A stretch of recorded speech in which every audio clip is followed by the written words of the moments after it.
This is my son, Gabriel, who I had while living abroad in Germany. Not only does Germany have great beer, but great maternity leave. When I told my boss I was newly pregnant, he said, "Congratulations, let's talk about who we're going to apprentice into your role," as it was expected I would be out for at least a year. See, I was entitled to 1 year government stipend paid leave and up to 3 years of job-protected leave. During that year, I was able to go on my journey into motherhood and not worry whether or not my job would be there when I got back. I'd miss benefits or career opportunities or be perceived as less committed by my colleagues. Instead, I didn't have to make that difficult, everyday choice between a newborn and a job. No guilt, no fear, just simple acceptance that a mother should be with a new baby. Now, contrast that with the birth of my second son here in the US. After we moved back to the US and we were considering having another child, I quickly realized the conversation here is framed more around career versus family. In addition, it became evident that there still exist many taboos in the workplace. For example, when I'd ask colleagues, "What do I need to do when taking parental leave here in the US?" I was told to keep it hidden as long as possible. Now, I'd lived in Germany for almost over 8 years. At first, I didn't understand what it was until I realized it was the baby. I was supposed to keep the baby hidden as long as possible. How was I to do that? Some of the advice I received was to tuck in my shirt, wear loose-fitting clothing, buy a cardigan. You may have heard the US is the only industrialized nation to not offer paid leave. When I hear that headline, I think of a map that looks like this, depicting industrialized versus non-industrialized countries, causing me to think, surely there must be a bunch of non-industrialized countries that don't offer paid leave. However, this headline does not paint an accurate picture of reality. The reality is this. This is how the rest of the world thinks of paid maternity leave. All the countries in blue have a mandated paid leave policy on the books. All the countries in black do not. 3: Papua New Guinea, Suriname, and the United States.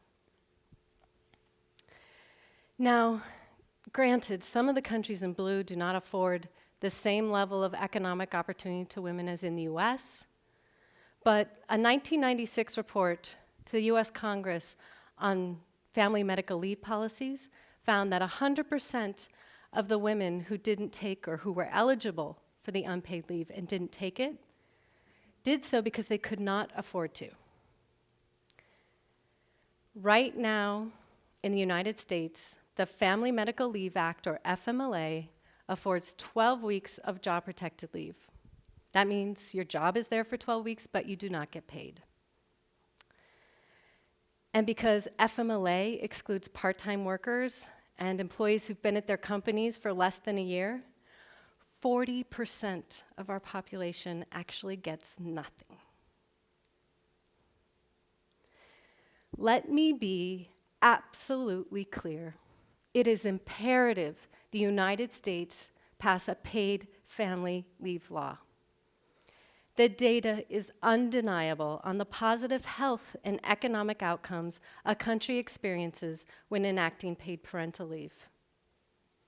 Research has linked a laundry list of improved outcomes with longer maternity leave, such as decreased maternal depression rates, increased child immunization rates, longer breastfeeding times.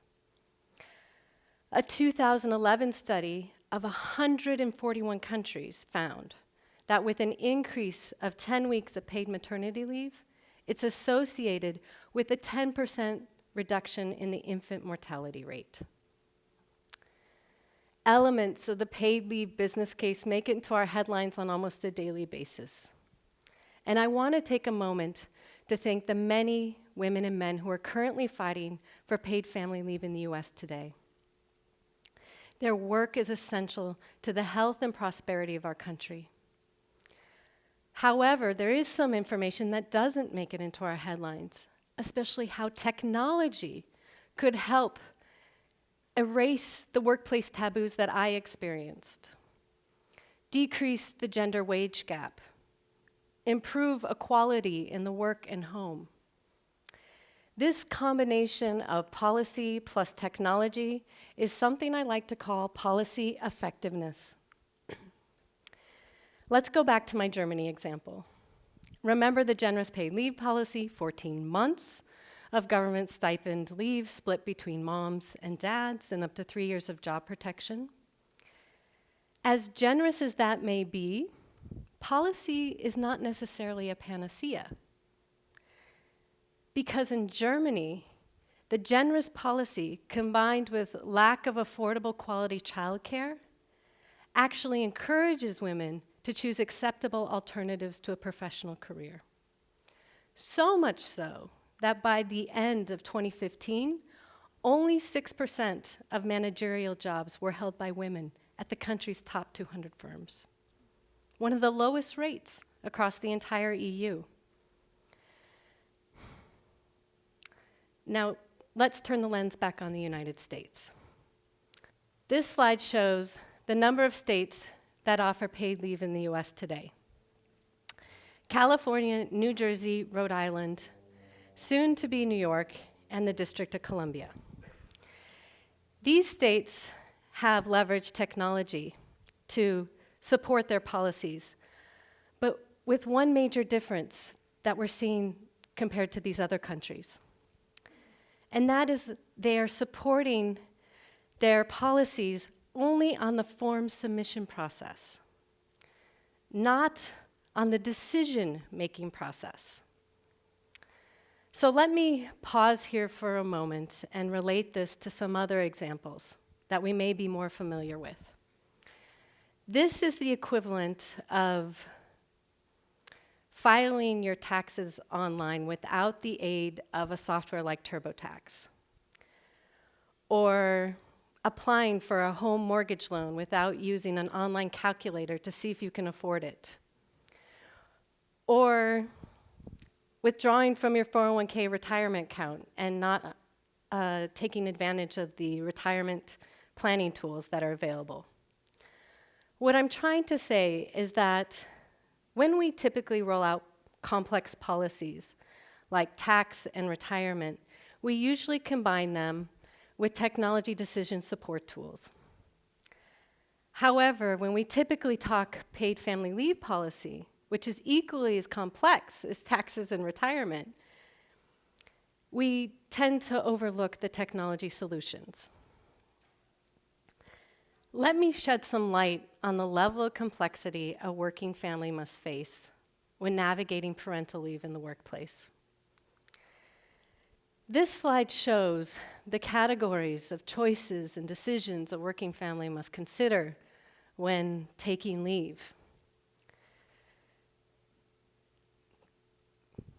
The number of questions varies from 30 to 60 depending on location and type of leave. And this is more than just having a baby like we've been doing for millennia. This is real implications to personal finances, the company and the workplace, considerations for the baby, coordinating healthcare benefits. Numerous hours are spent at work and at home researching all of these individual choices, essentially recreating the wheel with every leave. This is why I founded LeaveLogic, because we believe technology has a huge role to play in making family leave normal in the workplace. These questions aren't just hard to answer, like how much time do I get off? How much is paid? Can I use a short-term disability policy? How do I get a breast pump reimbursed? How do I get access to the lactation room?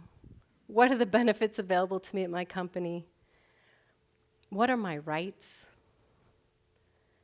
They're not just hard to answer here, but around the world. And we believe that because there hasn't been a technology solution, an easy button to push, the unintentional message is loud and clear to workers who are taking leave. You are not normal. This is an exception, a burden, a nuisance. Technology can also help erase the workplace taboo for fathers as well.